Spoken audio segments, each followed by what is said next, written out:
आप देख रहे हैं संसद टीवी पर बजट पर लगातार खास पेशकश। मेरे साथ हैं बेहद खास मेहमान, देश के लॉ एंड जस्टिस मंत्री अर्जुन राम मेघवाल जी। सर, बहुत बहुत स्वागत है आपका संसद टीवी पर।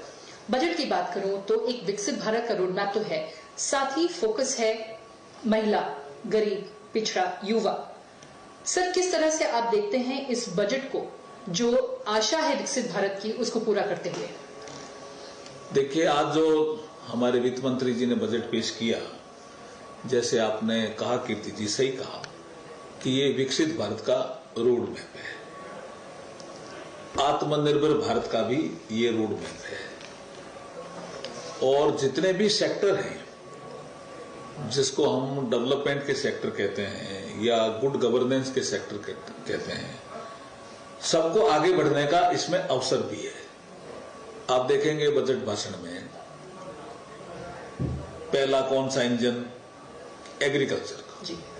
हमारा एग्रीकल्चर बढ़ेगा, एग्रीकल्चर सेक्टर बढ़ेगा तो देश आगे बढ़ेगा। दूसरा कौन सा हमारा ग्रोथ का इंजन? इन्वेस्टमेंट का।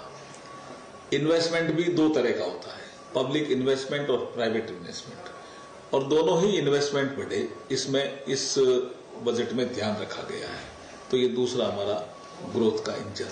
तीसरा हमारा जो ग्रोथ का इंजन है, जो एमएसएमई सेक्टर है, और चौथा हमारा ग्रोथ का इंजन है एक्सपोर्ट, इंडस्ट्रियल डेवलपमेंट। इसका मतलब सभी सेक्टर का ध्यान रखा है। एग्रीकल्चर सेक्टर, हमारा एमएसएमई सेक्टर, हमारा इन्वेस्टमेंट सेक्टर, और हमारा इंडस्ट्रियल डेवलपमेंट और एक्सपोर्ट का सेक्टर। इन सारे सेक्टर का ध्यान रखते हुए जो ईज ऑफ लिविंग, इसका एक कोर सब्जेक्ट भी है इस बजट का।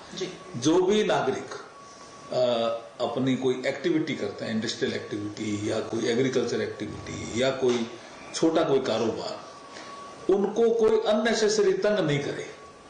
इसलिए आपने देखा होगा कि ये सिंप्लीफिकेशन ऑफ द प्रोसीजर, उसका भी ये बजट है। तो इस बजट के कई खूबियां हैं और सब सारी खूबियां मिलती है, तो ये बजट भारत को विकसित भारत बनाने वाला बजट है।